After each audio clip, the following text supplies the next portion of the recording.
Bismillahirrahmanirrahim. Assalamualaikum warahmatullahi wabarakatuh. Alhamdulillahirabbil alamin. Allahumma shalli ala sayyidina Muhammad wa ala ali sayyidina Muhammad. Selamat siang. Pada kesempatan kali ini kita akan lanjutkan topik tentang manajemen strategik.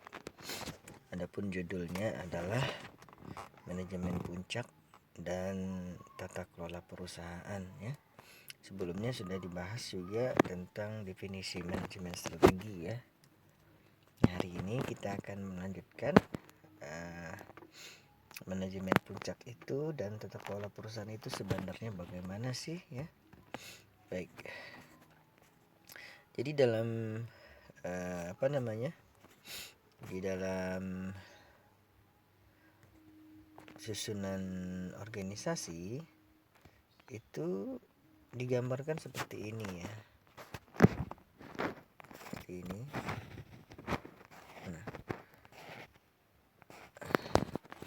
Jadi ada yang di sini dengan top.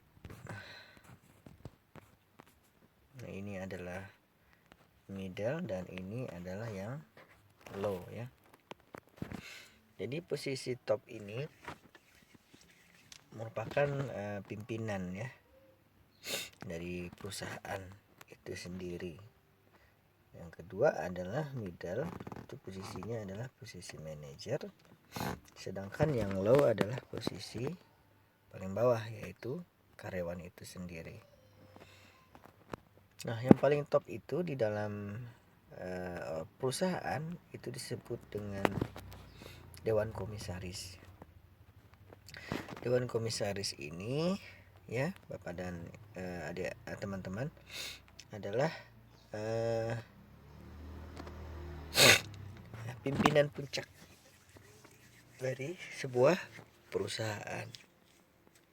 Jadi Dewan Komisaris ini biasanya terdiri dari pemegang saham tertinggi dan para direksi ya.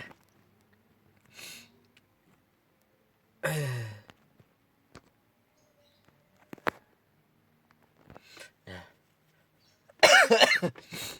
semakin banyak kepemilikan sahamnya ya, maka semakin banyak pula pengaruhnya terhadap organisasi ya, dan pimpinan juga semakin tinggi. Jadi adapun tugas dari komisaris adalah sebuah dewan ya.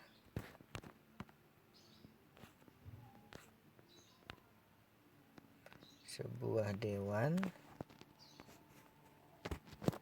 yang bertugas untuk melakukan pengawasan ya. Jadi tugasnya hanya melakukan pengawasan. Kenapa dia hanya mengawas? Karena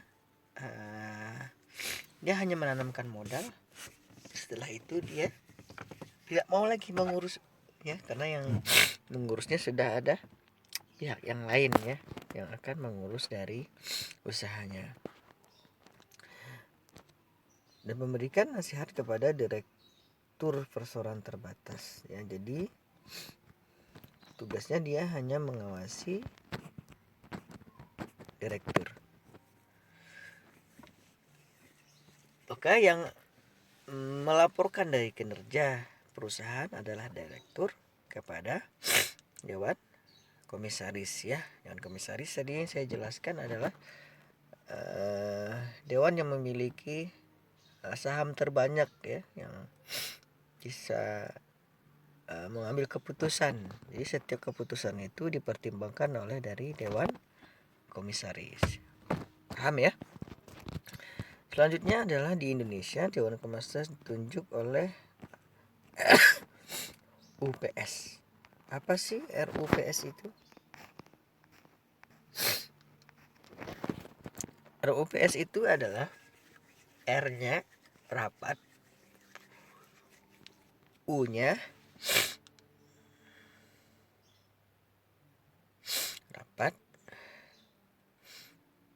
ya, pemegang saham ya, atau R-nya rapat, U-nya itu umum, P-nya pemegang, S-nya adalah saham. Jadi rapat umum pemegang saham.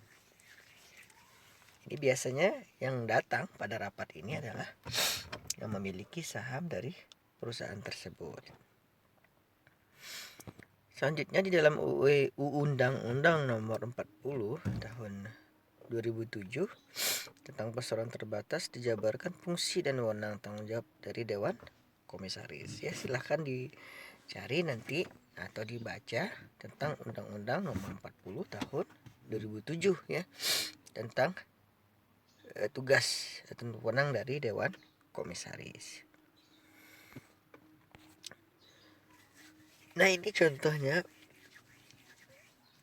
perusahaan yang sudah go public ya, yang sebagian Anda mungkin sudah familiar dari produk-produk MNC. Jadi produk MNC itu dibagi menjadi beberapa sektor. Ya, sektor pertama adalah broadcast media ya. Broadcast media ini berisi TV, ya, radio, ya, TV, radio,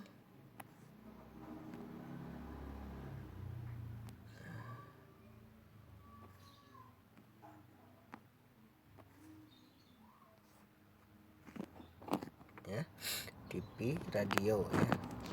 Seperti yang Anda tahu, TV terdiri dari RCTI, Global TV, MNC TV, ya, Sun TV Network.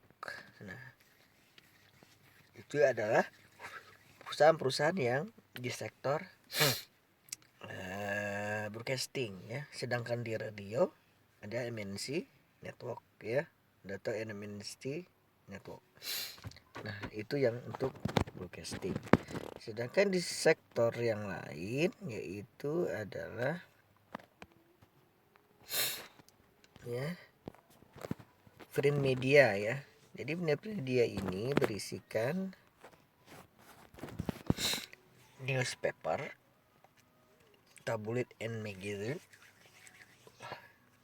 Sedangkan untuk newspaper adalah Media Nusantara, harian seputar Indonesia, nasional dan regional. Sedangkan untuk tabloid ada MNI Global, MNI Entertainment ya. Itu untuk sektor yang media. Selanjutnya adalah di sektor value add service ya, nilai tambahan. Jadi ada FAS, Mobile Game, Linktone Ltd, dan Linktone ya. Lentang Game Ltd. Silahkan Anda buka atau cari ya, untuk ya Linktone itu apa sih ya. Yang terakhir adalah di sektor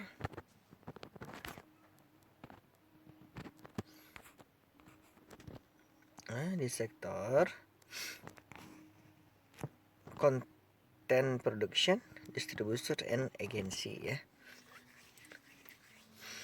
Content production and distribution berisi dari MNC Victor, Innoform Media, MNC Channel ya. Ini ada beberapa MNC. Terus untuk yang Creative Talent Agency ya, ini bagi yang mau jadi artis bisa masuk ke Creative Talent Agency.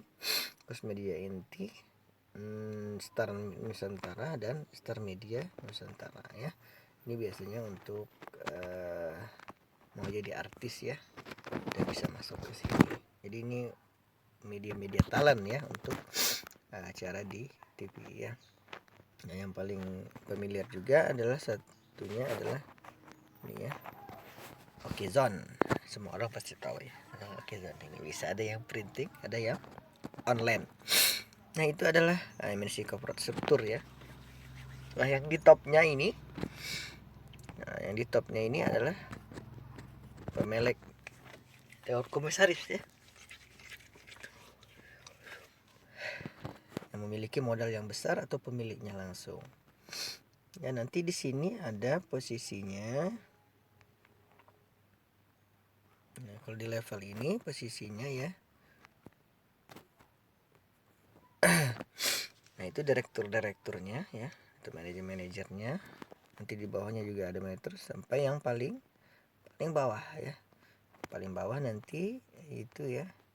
Paling bawah di sini posisinya adalah karyawan ya.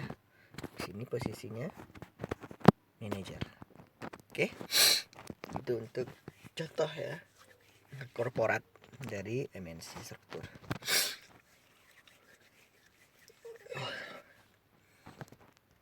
Selanjutnya topiknya adalah manajemen puncak dan tata kelola perusahaan.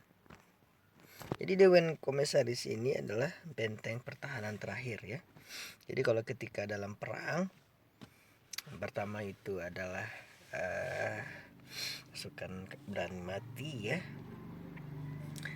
Nanti setelah itu ada benteng lagi, di dalam itu ada benteng lagi, sampai dia adalah benteng terakhir. Adapun tugasnya memonitor, yang kedua mengevaluasi dan mempengaruhi, yang ketiga adalah merekrut dan memberhentikan.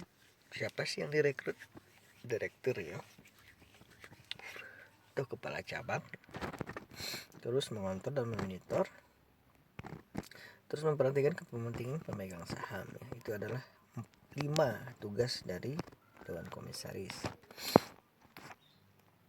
Nah, dewan derajat keterlibatan komisaris dalam manajemen strategik itu dibagi menjadi 6 ya. 6 tingkatan. Yang pertama adalah Phantom ya.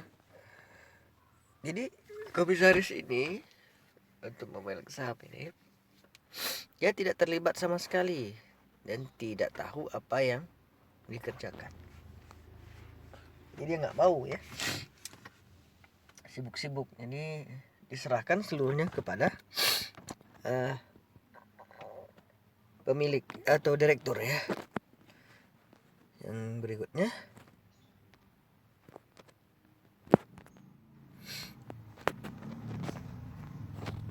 rubber stamp. Jadi ini sifatnya menyetujui apa saja yang dibuat oleh direktur ya. Jadi dia nggak ada komplain karena dia sudah percaya dengan direktur yang dipilih. Terus memutuskan apa yang disarankan oleh direktur ya. Nah, ini ada juga yang model seperti ini ya. Selanjutnya adalah minimal review ya. Jadi memberi perhatian atas masalah tersebut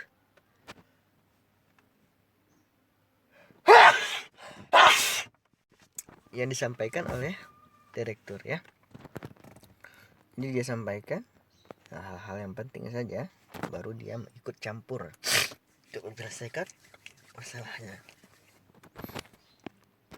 Yang berikutnya adalah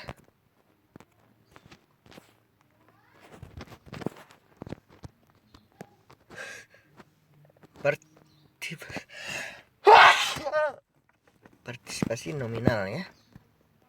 Terlibat dengan identitas yang terbatas pada keputusan penting atau meninjau ulang beberapa keputusan. Selanjutnya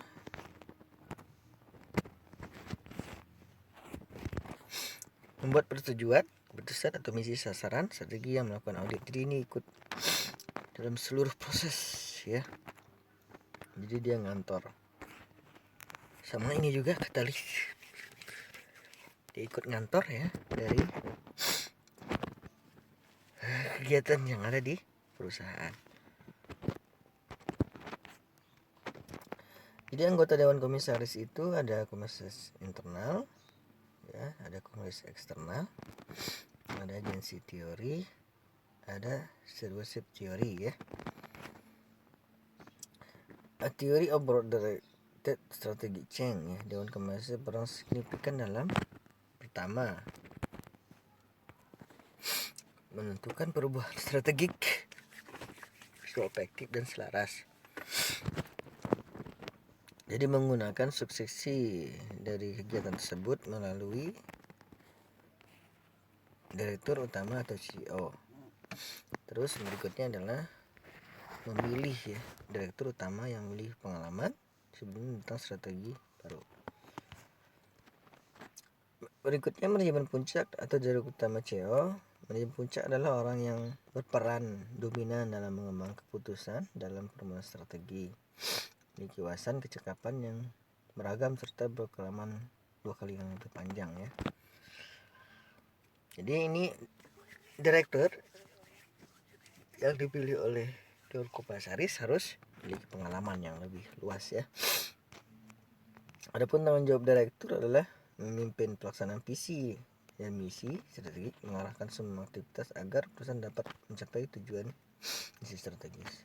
Kedua, mengelola proses perencanaan strategik, memastikan proses perencanaan strategik berjalan dengan sukses, pendekatan bottom up and top down ya. Jadi ini adalah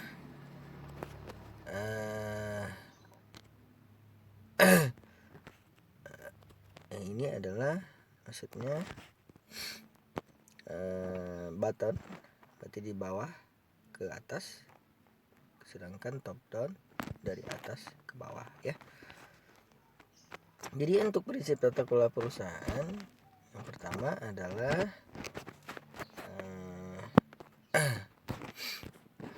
harus transparan. Kedua adalah akuntabilitas, responsibilitas, terus ada independen, terus di atas kewajaran dan pemegang saham ya. Ini contoh Pertamina, bisa Anda cari tata kelola dari perusahaan lainnya seperti Bank BRI, Bank Mandiri atau TPLN ya. Dia memiliki tata kelola masing-masing. Nah, itu saja pertemuan kita pada video ini. Terima kasih. Dan saya akhiri, mohon maaf atas kekurangan. Assalamualaikum warahmatullahi wabarakatuh.